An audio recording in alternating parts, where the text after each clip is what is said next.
तो hello everyone, welcome to my channel. आज का टॉपिक है total quality management. Total quality management को 3 फेज में डिवाइड किया गया है: pre analytical phase, analytical phase and post analytical phase. Quality control से टेस्ट रिजल्ट की एक्यूरेसी एवं एरर्स की संभावना डिक्रीज होती है। 3 phases are pre analytical phase and post analytical phase. Analytical phase is divided into 2 further parts: internal quality control and external quality control. First phase is pre-analytical phase.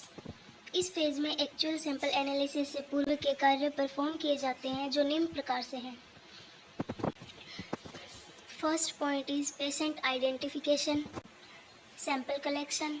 Sample collection के बाद proper labelling होनी चाहिए. Example: patient name, ward name, registration number etcetera. Samples को test के according anticoagulant के साथ mix करना चाहिए. Sample transportation.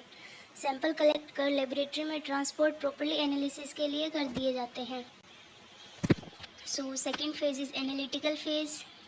इस फेज में सैंपल्स की एक्चुअल एनालिसिस कर टेस्ट रिपोर्ट्स तैयार की जाती है.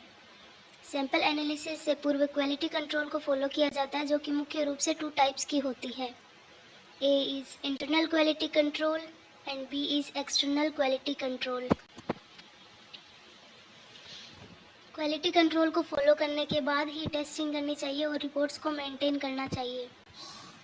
A is internal quality control.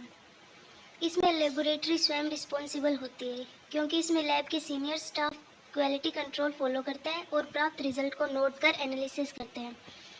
इसे लेबोरेटरी में पर डे या पर वीक अर्ली मॉर्निंग फॉलो किया जाता है. B is external quality control.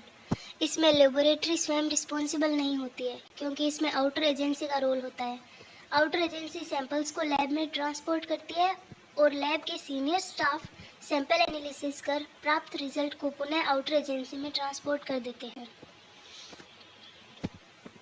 Outer agency द्वारा रिजल्ट्स का एनालिसिस किया जाता है तथा रिजल्ट्स के सही होने पर ग्रेड्स नंबर्स लैब को दिए जाते हैं. एक्सटर्नल क्वालिटी कंट्रोल से क्वालिटी एश्योरेंस प्राप्त होता है. इसे 3 मंथ में एक बार फॉलो किया जाता है. क्वालिटी कंट्रोल को फॉलो करने के बाद सैंपल्स का एनालिसिस करते हैं, जिससे एक्यूरेट रिजल्ट प्राप्त होता है.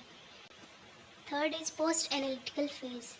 इस फेज में एक्चुअल सैंपल एनालिसिस के बाद के कार्य परफॉर्म किया जाता है, जो निम्न प्रकार से है. So first point is reporting distributing. Reports और डाटा को मेंटेन करना चाहिए. रिपोर्ट्स को कंप्यूटर में सेव करना चाहिए, जिससे फ्यूचर में पुनः रिपोर्ट्स प्राप्त की जा सके. उपरोक्त तीनों फेज के द्वारा लैब की टोटल क्वालिटी मैनेजमेंट इंप्रूव होती है एवं पेशेंट को कम से कम समय में एक्यूरेट रिजल्ट प्राप्त होता है.